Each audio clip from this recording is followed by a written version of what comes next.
Kain. Dito tayo palabok. Palabok.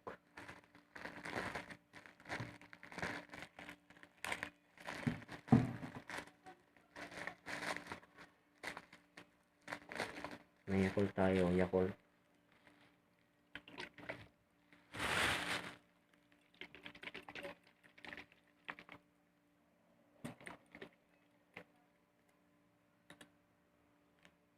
Sarap to pag umaga.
Kabi-kabi.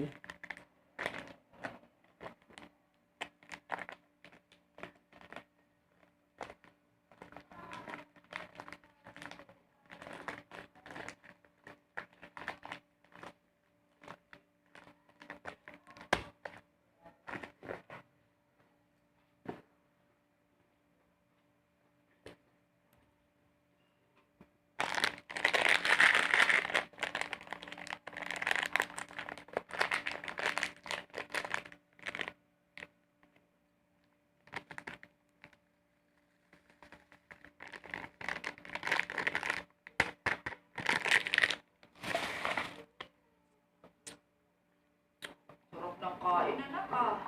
May. Kain, palabok. Opo. Saan pupunta? Wala pa may deliver kasi nagabihan kami kahapon. Sa sobrang magmamadali kami kahapon, kala namin okay na. Oh, Umakyat na kami dyan sa may Antipolo. oh. Nakalimutan pala ni Javi yung papel. Ricardo na pa naman. Na-hypnotize siguro yun.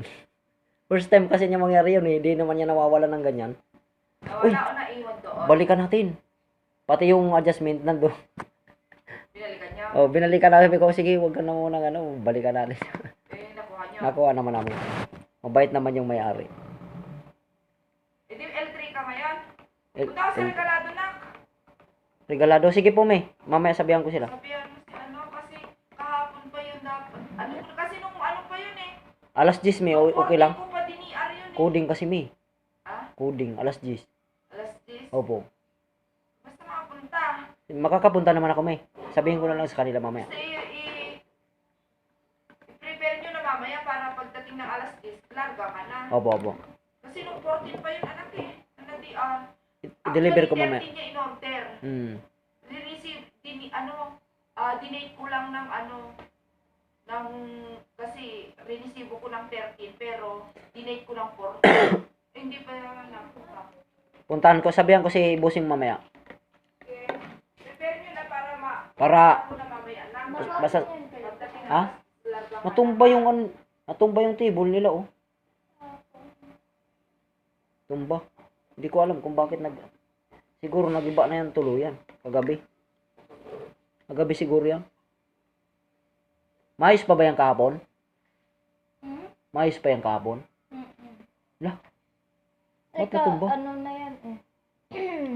Nakabot ka yan. Sabi ni na.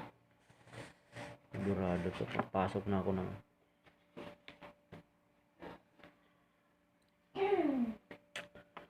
Guys, may ano lang ako, may dulog lang ako. Bakit? Ewan ko ba? Hindi ko muna, sasabihin muna, baka hindi ko alam kung matutuloy o hindi.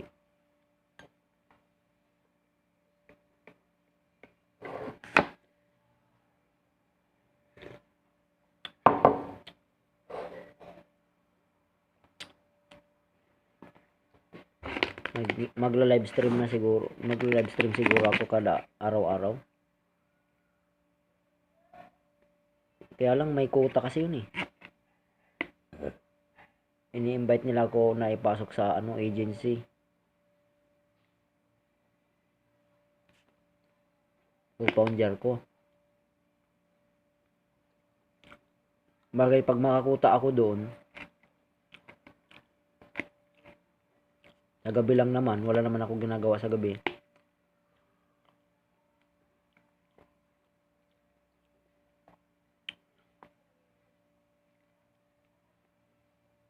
Mahirap yun, guys.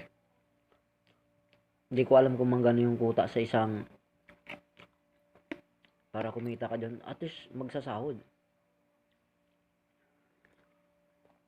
Sa gabi naman, sa gabi. Maganda sana yung kasi sa gabi.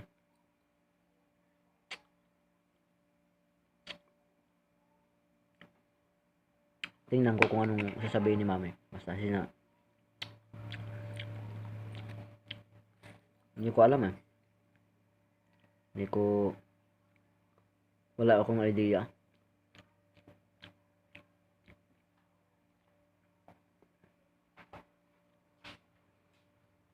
Magaling kasi ako makipagtalas-tasan sa mga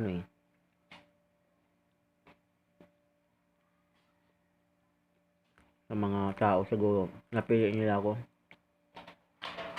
Hindi ko pala alam, tinext na pala ako ni mami.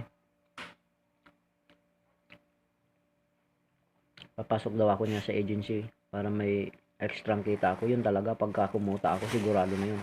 Masahod talaga ako.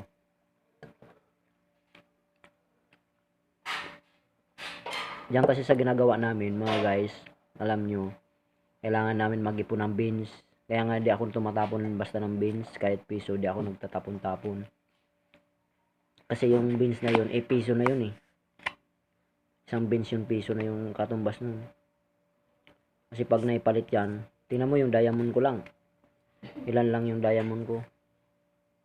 Ang problema, wala naman ako bunch dyan. Wala naman mag-sponsor sa akin dyan. Pag isinalang nala ako sa ganyan. Pero sinabi naman ng mga best friend ko kagabi. Tinanong ko siya kagabi yung tropa ko sa kabilang agency. Hindi yung kapam namin. Kasi host na siya doon sa agency. Tinanong ko siya kasi tropa ko naman na babae.